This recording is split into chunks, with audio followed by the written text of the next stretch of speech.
Terbukti kan 16% itu masih ditakuti di Jawa Tengah. Walaupun pada Pilpres yang lalu mendapatkan 16%, terbukti saat ini bahkan Pak Prabowo pun juga turun tangan ya, mengendorse cagup-cawagup untuk melawan dari kader PDIP.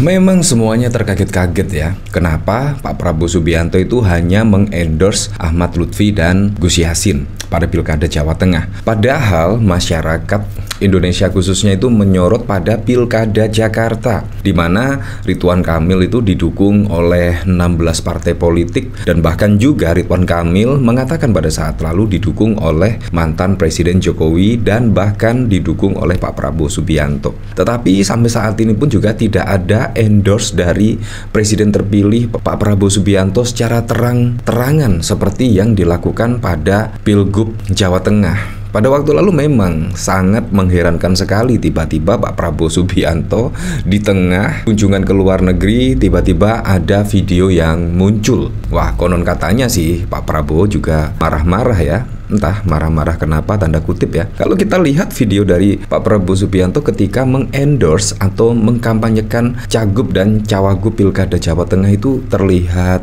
tidak sumringah ya.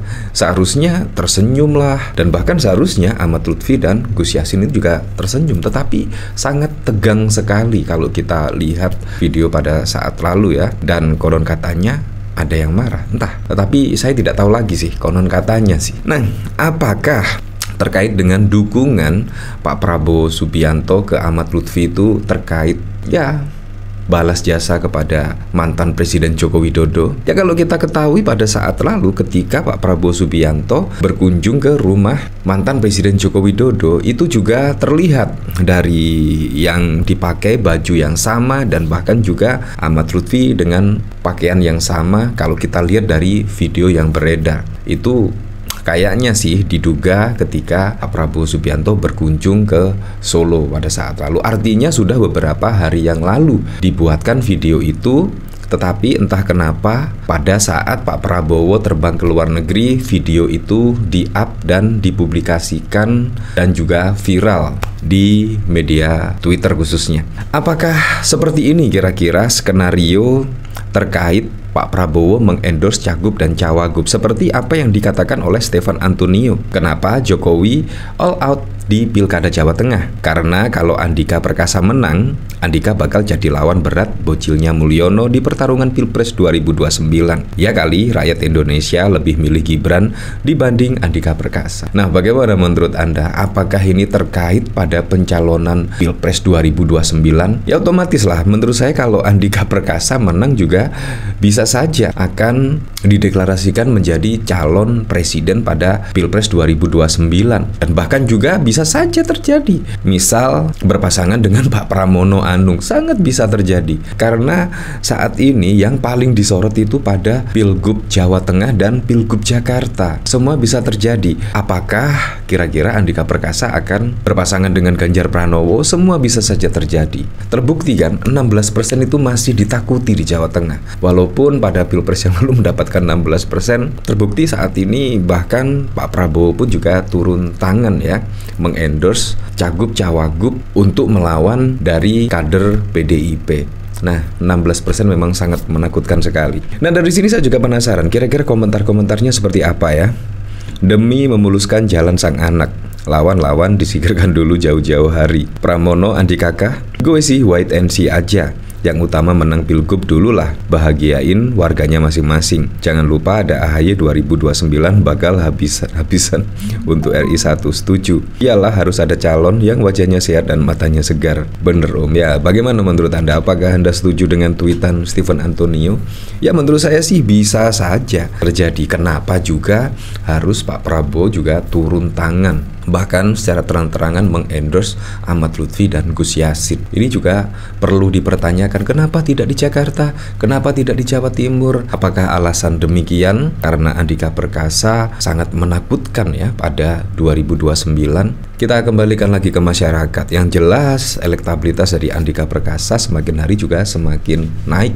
Kalau kita berkaca pada waktu lalu, Ganjar Pranowo pun dari Pilgub Jawa Tengah tiba-tiba juga dideklarasikan menjadi calon presiden oleh Ibu Mega pada saat lalu. Semuanya bisa saja terjadi. Apalagi kalau kita lihat dari sini ya, Andika Perkasa berpeluang jadi bakal cawapres Ganjar. Wah, pada saat lalu bahkan Andika Perkasa digadang-gadang akan menjadi cawapres dari Ganjar Pranowo. Wah, semuanya saja bisa terjadi. Apalagi Pilpres 2029 juga masih sangat panjang sekali ya, sangat panjang, semuanya bisa terjadi. Siapapun bisa menjadi kandidat capres. Dan kayaknya sih yang 90% positif, Gibran juga akan menjadi calon presiden, entah dari partai mana ya, karena sampai saat ini pun juga belum ada partai yang meminang Gibran atau bahkan mantan Presiden Joko Widodo. Ya kalau tidak memiliki partai, apakah kira-kira bisa ya untuk dicalonkan sebagai calon presiden pada Pilpres 2029? Ya memang spekulasi tingkat tinggi memang. Nah kalau kita lihat pemberitaan pada saat lalu ya,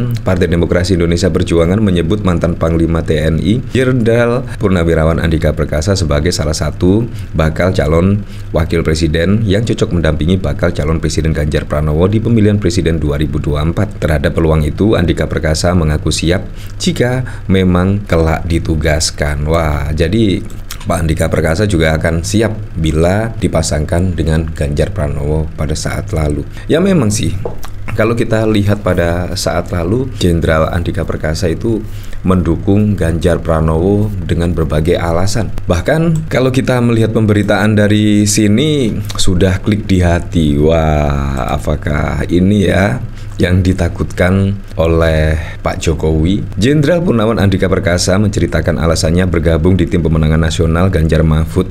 Menurutnya, paslon tersebut memiliki komitmen kuat untuk memberantas korupsi. Saya bergabung dengan TPN Pak Ganjar karena memang sudah klik di hati bahwa Pak Ganjar memang cocok, saya dukung. Saya turut membantu beliau di Pilpres 2024, kata Andika dalam keterangan tertulis pada 20 Desember. Salah satu fokus utama Ganjar Pranowo dan Mahfud MD yang disorot oleh Jenderal Andika adalah peningkatan efisiensi pemerintah untuk mengurangi kebocoran dan mencegah korupsi. Mas Ganjar ini memiliki prioritas untuk meningkatkan efisiensi pemerintahan dan mengurangi kebocoran sehingga tidak ada ruang bagi korupsi.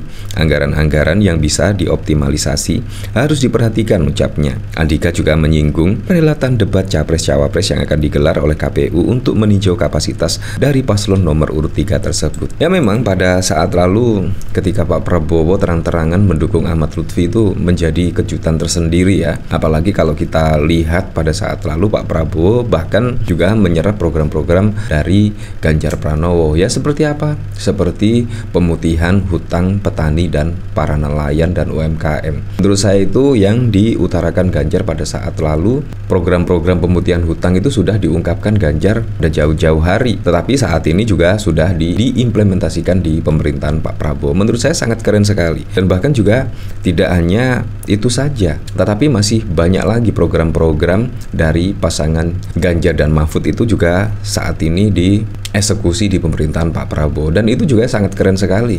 Nah, tetapi tiba-tiba ada kejutan, tiba-tiba mendukung paslon tertentu, di mana semua harapan masyarakat itu berharap bahwa Pak Prabowo itu bisa lebih tegas dan tidak cawe-cawe, tetapi kenyataannya ya hampir sama saja. Ya, tapi saya berharaplah pada pilkada serentak besok bisa berjalan dengan aman, berjalan dengan lancar, dan yang paling penting berjalan dengan transparan, jujur, dan juga adil.